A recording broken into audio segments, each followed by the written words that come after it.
La palabra dormir aquí hace referencia a la muerte de un creyente. Porque así como cuando nos despertamos después de dormir, así será nuestra resurrección. En este verso 13 tenemos 3 problemas que esos hermanos en Tesalónica estaban enfrentando y que muchos seres humanos los enfrentan hoy en día. ¿Cuáles eran esos problemas? Ignorancia, dolor y desesperanza. Y Pablo les escribe con respecto a los 3. Alguien con mucha sabiduría dijo: el dolor y la pena miran hacia atrás. La preocupación mira alrededor, pero la fe mira hacia arriba. Lo que Pablo hace es tomar a esta gente que había estado mirando hacia atrás y alrededor y les ayuda a reenfocar su atención. Les hablará del rapto de la iglesia cuando el Señor Jesucristo regrese por los suyos, y les dirá que sus seres amados que duermen, o sea, muertos en Cristo, serán resucitados de entre los muertos, y que quienes estén vivos serán cambiados y transformados en un instante, y que juntos serán arrebatados para encontrarse con el Señor en el aire y estar siempre con el Señor. Quiero que note las palabras con las cuales el apóstol finaliza este capítulo 4, verso 18. Por tanto, alentaos los unos a los otros con estas palabras. Yo no sé de ninguna esperanza más consoladora que el rapto de la iglesia. Habrá, mi amigo, una gloriosa reunión celestial. Si sus padres, hermanos, hermanas, amigos han muerto conociendo y teniendo a Cristo en el corazón, imagínense lo que será reunirse con ellos en el cielo. Y de eso es de lo que estamos hablando, la consolación de su regreso. Hay 3 cosas que oro para que el Espíritu Santo las grabe en su conciencia hoy. 3 verdades inamovibles que deben estar plantadas en su corazón y mente. Primero, usted puede confiar en la certeza de su venida. Esa es la forma en que Pablo responde a la ignorancia, el dolor y la desesperanza de ellos. Note lo que les dice en el verso 14. Porque si creemos que Jesús murió y resucitó, así también traerá Dios con Jesús a los que durmieron en él. Y en los versos 15 y 16 dice: por lo cual os decimos esto en palabras del Señor, que nosotros que vivimos, que habemos quedado hasta la venida del Señor, no precederemos a los que durmieron, porque el Señor mismo con voz de mando descenderá del cielo. Y aquí el apóstol está dando 2 grandes argumentos o evidencias que hacen inamovible la verdad de la segunda venida del Señor. Primero, en el verso 14 dice: porque si creemos que Jesús murió y resucitó, así también traerá Dios con Jesús a los que durmieron con él. Eso habla de seguridad. Tenemos confianza en la obra salvadora de Cristo. ¿Cuál es el núcleo del Evangelio? Que Cristo murió por nuestros pecados, fue sepultado y resucitó al 3er día. Eso es el Evangelio. Esa es la forma en que nos salvamos, por la muerte y la resurrección de Jesucristo. Creemos que Jesús literalmente vino a esta tierra, sufrió, murió, fue enterrado y resucitó de entre los muertos. Ese es el Evangelio. Cristo murió por nuestros pecados. Nosotros somos salvos por su gracia, porque Él pagó todo en la cruz. Escuché de un muchachito quien, habiendo recibido a Cristo como su Salvador, pidió ser bautizado. El pastor, para asegurarse que el niño entendía bien todo, le preguntó: «Hijo, ¿eres realmente salvo?». Y el muchacho respondió: «Sí, pastor, soy salvo». «¿Y cómo sabes que eres salvo?». «Oh, pues porque yo hice mi parte y Jesús hizo su parte». Esto no sonó bien a los oídos del pastor, porque la salvación es totalmente el trabajo realizado por Jesús. Así que le dijo al niño: ¿me podrías explicar eso de que tú hiciste tu parte y Jesús hizo su parte? Y el niño, con una inocente sonrisa en su rostro, le dijo: claro que sí, pastor. Yo hice el acto de pecar y él hizo el acto de salvar. Me gusta eso, la increíble teología de los niños. Ahora, ¿cómo sabemos que Jesús regresará? porque Él ya sufrió y murió por nosotros, y fue resucitado de entre los muertos. Escuche, a menos que Él regrese por nosotros, a menos que haya el rapto, el Evangelio es incompleto. Su crucifixión sin su coronación es incompleta. Es como tener noche pero no día. Es como tener frío pero jamás calor. Es como tener oscuridad pero nunca luz. Quiero decir, el Evangelio es incompleto sin la segunda venida del Señor Jesucristo. ¿Cree usted que Jesucristo resucitó? Entonces la resurrección de Él es la muestra, es la prueba de su propia resurrección, mi amigo. En el Antiguo Testamento tenían una ceremonia llamada de las primicias o los primeros frutos. Cuando la cosecha estaba madurando, iban al campo y escogían las más hermosas y cargadas espigas de trigo o de cebada, o lo que fuera. Las botaban en manojos y las llevaban al templo, en Jerusalén, y las ponían en el altar, primero como agradecimiento a Dios por la cosecha que se aproximaba, y segundo, como una muestra de que toda la cosecha le pertenecía a Dios. Esta era una gran celebración, la fiesta de los primeros frutos, las primicias, lo mejor de la cosecha. Busque 1 Corintios 15, versos 22 y 23. Porque así como en Adán todos mueren, también en Cristo todos serán vivificados. Pero cada uno en su debido orden. Cristo, las primicias. Luego, los que son de Cristo en su venida. ¿Lo ve? Habrá una resurrección porque la resurrección de Cristo es el primer fruto de la resurrección. ¿Resucitó Cristo literalmente de entre los muertos? Amigo, es mejor que lo crea. Volvió literalmente a salir de la tumba. Es mejor que lo crea. Este es el argumento del apóstol Pablo. Dice que si creemos que Jesús resucitó, lo mismo sucederá con aquellos que duermen en Cristo. O sea, los muertos en Cristo resucitarán tal y como Cristo resucitó. El mismo Señor Jesucristo permitió su propia muerte porque era parte del plan para salvarnos. El Hijo de Dios estuvo muerto y sepultado en una tumba, y Él permitió ser capturado por la muerte a fin de vencer ese cautiverio y encender desde la tumba la llama de la esperanza. Él se levantó de entre los muertos y le quitó el aguijón a la muerte, tomó la corona de la muerte y la rompió, y porque Él es el Salvador vivo y victorioso sobre la muerte, nosotros también viviremos victoriosos sobre la muerte. Amén. Esta es la base histórica y sobrenatural de la segunda venida de Cristo. Yo creo que la segunda venida de Jesús será tan real y literal como fue su primera venida. Y creo que mi resurrección será tan real y literal como fue la de Jesús. La primera seguridad que tenemos es el trabajo salvador de Jesucristo. La segunda seguridad es la sólida palabra del Señor. Mire 1 Tesalonicenses 4:15, por lo cual os decimos esto en palabra del Señor. ¿Sabía que 1/3 de toda la Biblia, bien entendido, habla de la segunda venida de Cristo? Tanto el Antiguo como el Nuevo Testamento terminan con la promesa del regreso de Cristo. Una y otra vez, en la palabra de Dios, se nos dice que el Señor Jesucristo vendrá otra vez. Vivimos en una época llena de astrólogos, médiums y adivinos con poderes pseudoproféticos. Y todos ellos son patéticos. Son falsos profetas. De vez en cuando, con la ayuda de Satanás, tratan de adivinar algo, pero no pueden hacerlo porque Satanás no sabe absolutamente nada sobre el futuro. Pero la Biblia, la segura palabra de Dios, siempre está en lo correcto. Hay dos cosas que nos dan esa seguridad. Primero, el trabajo salvador de Jesús, y segundo, la firme seguridad de su palabra. Y eso es lo que Pablo está diciendo.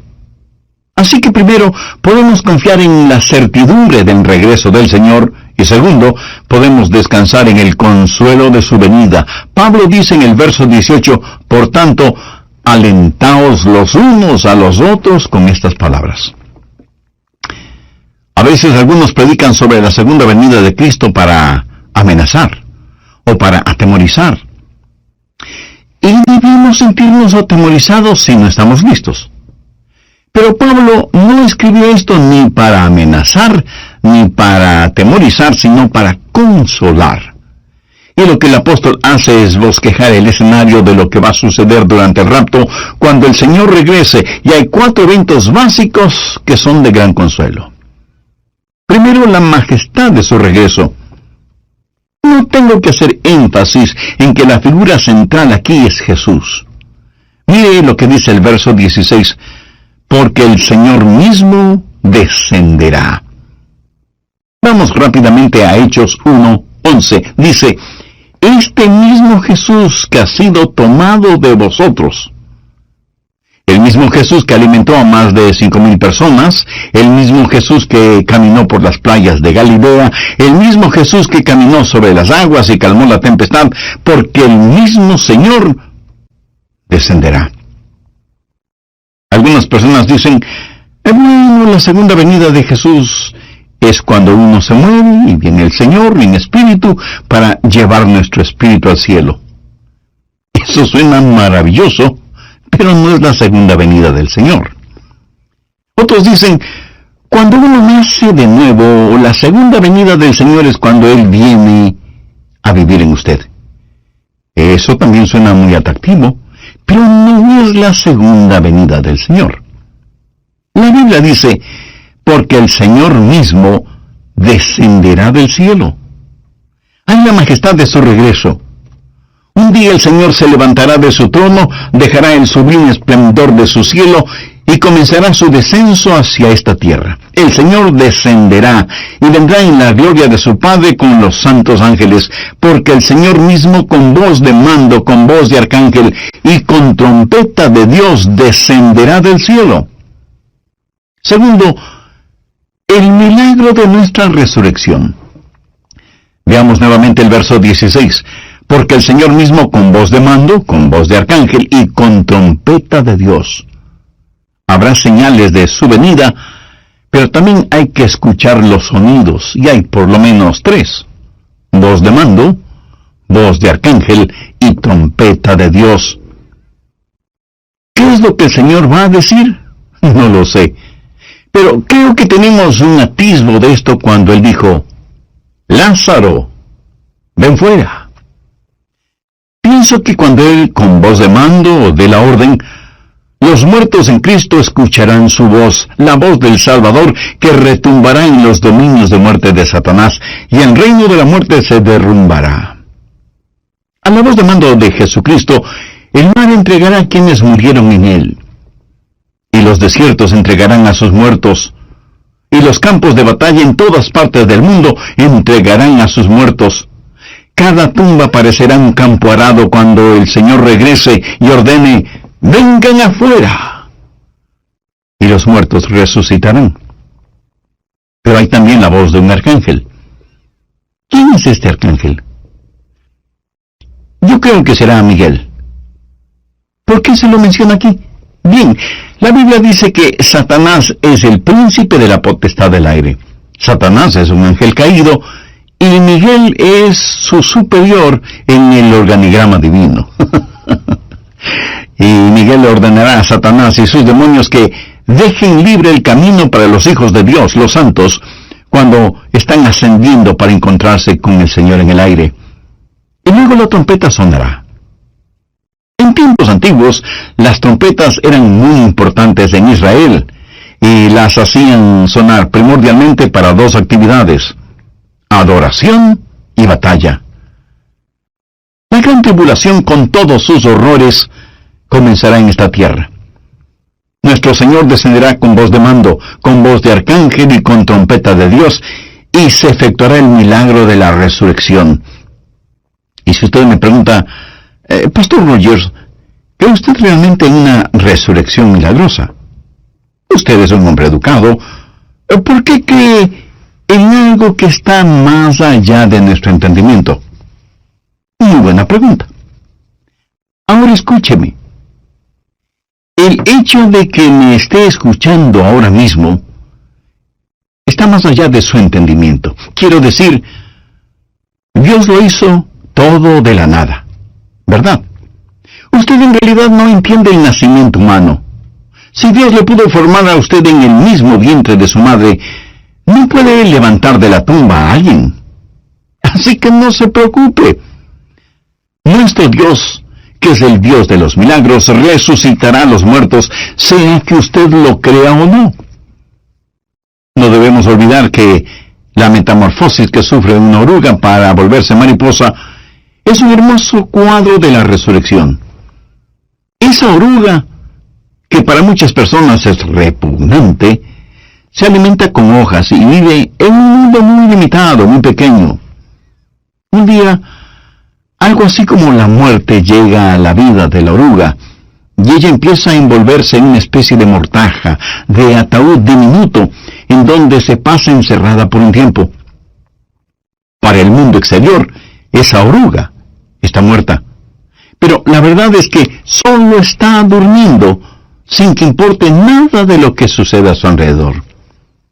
Un día es el de la resurrección, y ella sale de su diminuto encierro, pero ya no es una oruga, ahora es una gloriosa, hermosa mariposa, brillante como el sol, diáfana como la mañana, y batiendo sus increíblemente decoradas alas, se eleva hacia el azul del cielo. ¿Es la misma criatura? Sí, pero ahora es diferente porque ha experimentado una metamorfosis, o sea, un cambio de forma. La Biblia dice en 1 Corintios 15:51, no todos dormiremos, pero todos seremos transformados en un momento, en un abrir y cerrar de ojos. Amigo, antes de terminar este programa, permítame preguntarle, ¿será usted transformado? Para hacerlo, debe tener a Cristo en su corazón. Si aún no ha hecho esa decisión, lo puede hacer ahora mismo, orando de la siguiente manera: Señor Jesús, creo que para redimirme y perdonarme tú moriste en el Calvario. Y fuiste encerrado, y fuiste a la tumba. Pero resucitaste para que yo también pueda resucitar a novedad de vida. El cuerpo de la humillación nuestra, para que sea semejante al cuerpo de la gloria suya. Y yo estoy totalmente de acuerdo con el salmista cuando dijo, en cuanto a mí, veré tu rostro en justicia. Estaré satisfecho cuando despierte a tu semejanza. Y si usted me pregunta, pastor, ¿qué es lo que usted va a hacer en la resurrección? Mi amigo, yo voy a ser como Jesús. Pastor, no entiendo eso, ¿me lo puede explicar? No se lo puedo explicar. En verdad nadie puede explicar esto. Es uno de los misterios que le pertenecen a Dios. Lo que sí no es un misterio es que quienes somos hijos e hijas de Dios seremos hechos a la semejanza de Jesucristo. Hay 4 eventos básicos que son de gran consuelo. En el mensaje anterior vimos primero la majestad de su regreso, segundo, el milagro de nuestra resurrección. Hoy continuaremos con tercero, el misterio del rapto. 1 Tesalonicenses 4:17. Luego nosotros, los que vivimos, los que hayamos quedado, seremos arrebatados juntamente con ellos. El apóstol Pablo estaba esperando el regreso de Jesús mientras él vivía. Note la frase, nosotros los que vivimos, los que hayamos quedado. Cuarto, el desafío de su venida. Habrá millones de personas vivas en la tierra cuando Jesús regrese. Los santos serán transformados en un momento, en un abrir y cerrar de ojos, y cuando se oiga la voz de mando, todos los salvos serán cambiados instantáneamente y arrebatados en el aire para encontrarse con el Señor. Esto es lo que conocemos como el rapto. Ahora, la palabra rapto como tal, usted no lo va a encontrar en la Biblia, pero no deje que eso le moleste. La palabra Trinidad tampoco está en la Biblia. Las palabras misiones o soberanía tampoco las encuentra en la Biblia, pero todas estas son doctrinas que se encuentran en la palabra de Dios. Se llama el rapto porque la palabra latina rapto significa agarrar, coger, así algo con firmeza. Ahora, si a usted no le gusta la palabra rapto, use la palabra arrebato. Una de cuyas acepciones gramaticales es quitar súbitamente algo de alguna parte. En la Biblia se usa esta palabra de muchas formas. Por ejemplo, asir con fuerza. Ellos querían asir a Jesús para tratar de hacerle rey. Y la Biblia dice que lo agarraron con fuerza. Ahora piénselo. Cuando sucede el rapto, usted y yo seremos tomados, asidos, agarrados por una fuerza sobrenatural. Esa fuerza es nuestro Señor. Y ni la fuerza de la gravedad, ni la fuerza de la muerte nos podrán sujetar. Esto me fascina. Significa el tomar una cosa de un lugar y ponerla en otro lugar. El apóstol Pablo dice que él fue arrebatado hasta el tercer cielo. O sea, fue sacado de este espacio terrenal. Eso es lo que el rapto será. Por ejemplo, en el capítulo 17 de los Hechos, se dice que hubo una revuelta, un tumulto en contra de Pablo, y unos lo alaban para acá y otros lo empujaban para allá, hasta que vinieron algunos soldados romanos que rescataron a Pablo y los llevaron a un lugar seguro. Ahora escúcheme. La iglesia del Señor será arrebatada de este mundo y puesta en la seguridad del cielo, mientras los horrores de la tribulación tendrán lugar en la tierra. Seremos arrebatados en un momento, en un parpadear de los ojos, y este evento, mi estimado amigo o amiga, puede suceder en cualquier momento. A esto la Biblia lo llama un misterio. Mire lo que Pablo dice en 1 Corintios 15:51. He aquí os digo un misterio. Y describe el rapto. Y es este misterio del rapto lo que va a suceder. Y alguien podrá decir, ¿eso suena a algo sobrenatural? Pues sí. Toda nuestra fe es una fe sobrenatural. Y es mejor que usted lo crea.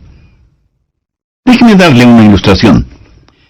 Digamos que usted toma algunos pedacitos de diferentes metales, cobre, plomo, zinc, cromo, hierro, platino, oro y plata. Luego va a un campo y esparce esos pedacitos de metal por todas partes, removiendo la tierra para cubrirlos. Luego viene con un detector de metales, electromagnético, y al pasarlo por sobre la tierra, algunos metales saltarán, adhiriéndose al electromagneto. Y notará que ni el cobre, ni el plomo, ni el oro, ni la plata, ni el platino serán atraídos por el imán del electromagneto, y solamente el hierro lo será. ¿Por qué? Porque el hierro tiene la misma naturaleza del imán. Por eso es atraído por el electromagneto. Cuando Jesucristo regrese, aquellos que compartimos su misma naturaleza, seremos atraídos hacia Él. La Biblia dice que somos participantes de la naturaleza divina.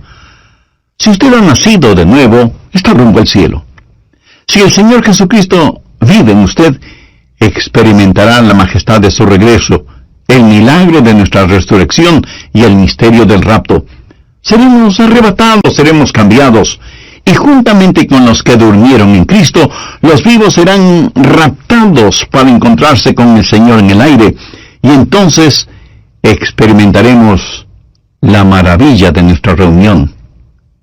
1 Tesalonicenses 4:17 dice, luego nosotros los que vivimos, los que hayamos quedado, seremos arrebatados juntamente con ellos en las nubes para recibir al Señor en el aire, y así estaremos siempre con el Señor.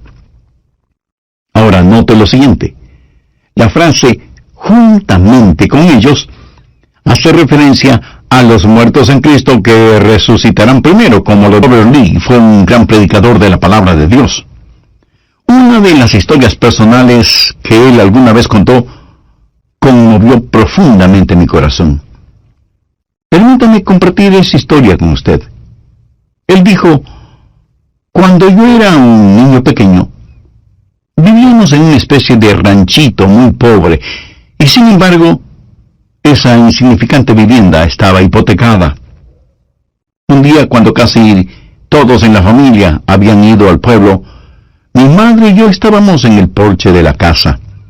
Ella, sentada en una vieja silla mecedora, estaba tejiendo. Yo estaba tendido en el piso, frente a ella, mirándola, y vi las manos de mi madre, ágiles, pero marchitas. Y le pregunté: «Mami, ¿cuál ha sido el día más feliz de tu vida?». Pensé que ella me diría que fue cuando mi papá, que es muy alto y atractivo, le declaró su amor y le pidió que fuera su esposa. Pero no mencionó eso. Pensé que ella diría que cuando se casaron y vivieron la vida matrimonial juntos por más de 50 años, hasta cuando Dios se llevó a mi papá al cielo. Pero ella no dijo eso. Ella me respondió: «Hijo, has hecho una pregunta difícil. Pero durante nuestra guerra civil, los tiempos fueron difíciles y amargos.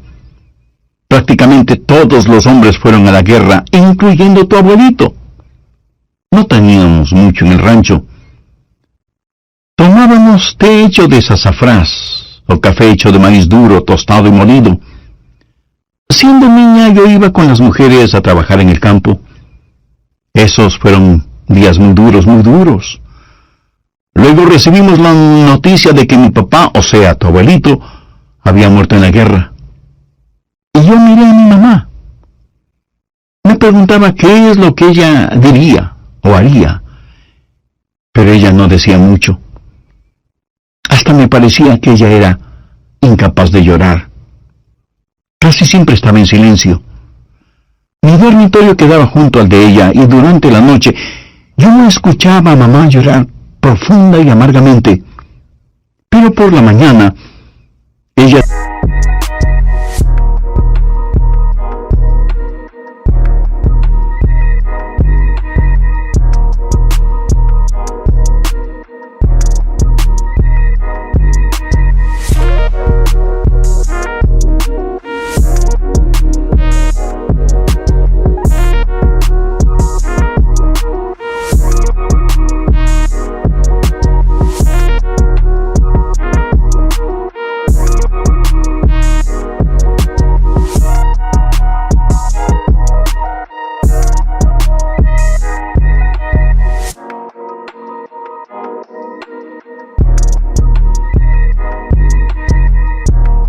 hacía desaparecer de su rostro las huellas de su llanto y se dedicaba a sus quehaceres diarios. Un día yo estuve en el porche, como tú estás ahora, junto a mi mamá. Ella tenía en su falda un recipiente lleno de guisantes y los estaba pelando. Nuestra casita estaba junto a un río. Mi madre levantó la vista de su labor y vio a un hombre caminando por el sendero del río y dijo: «Elizabeth, mira, ese hombre camina como tu papá». Luego, mirando más intensamente, me dijo: «Hija, te digo que ese hombre se parece a tu papá». Y yo le dije: «Mamá, tú sabes que papá está muerto. Desearía que pudiéramos traerlo de regreso, pero no podemos. Y no hay necesidad de que te atormentes así». Pero después de unos segundos, ella dio un salto, tirando los guisantes por todo lado y gritando: «¡Es tu papá! ¡Es tu papá!».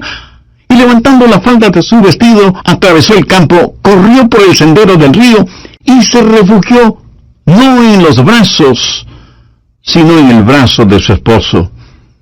Él había perdido un brazo durante la guerra.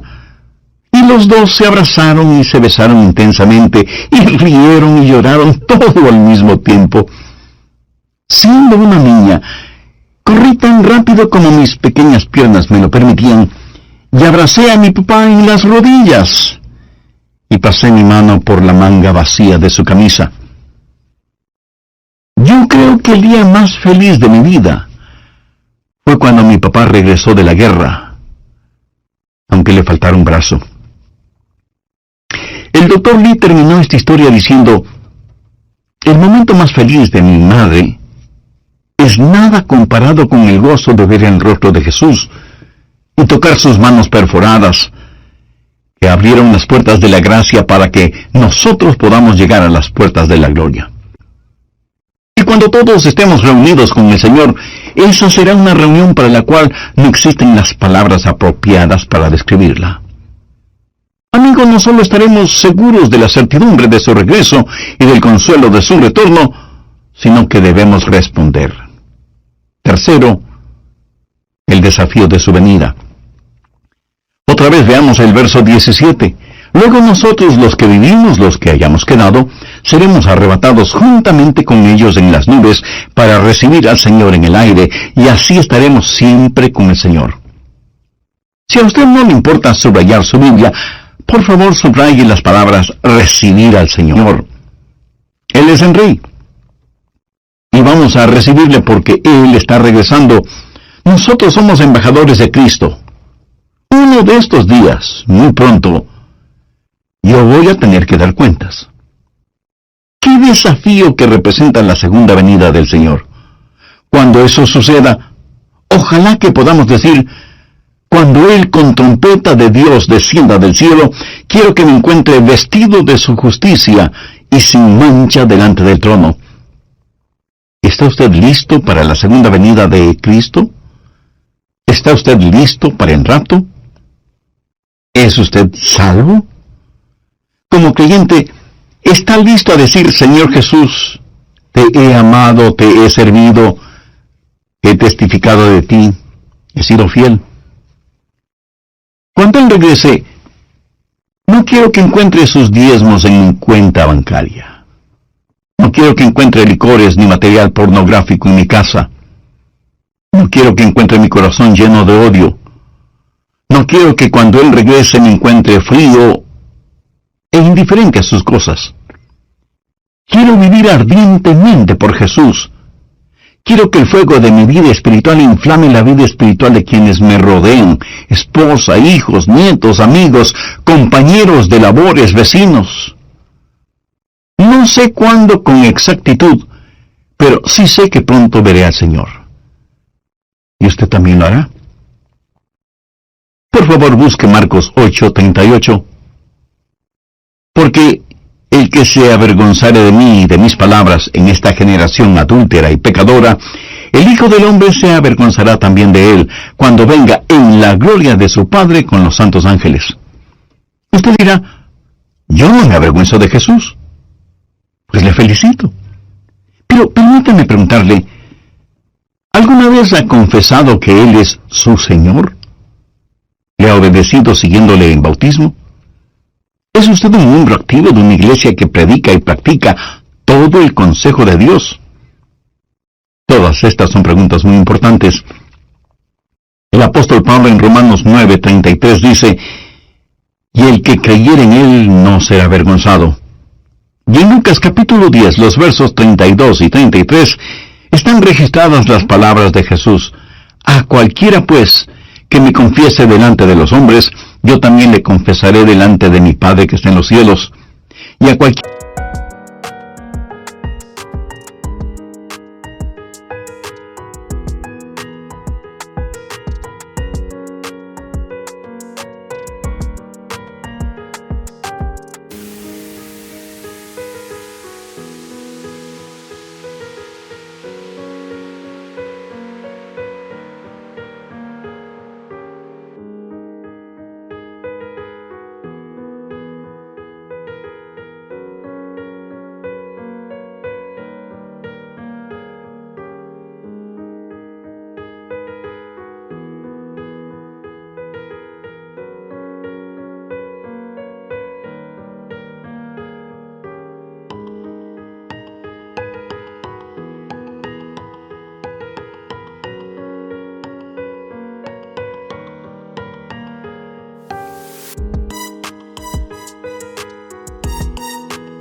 que me niegue delante de los hombres, yo también le negaré delante de mi Padre que está en los cielos.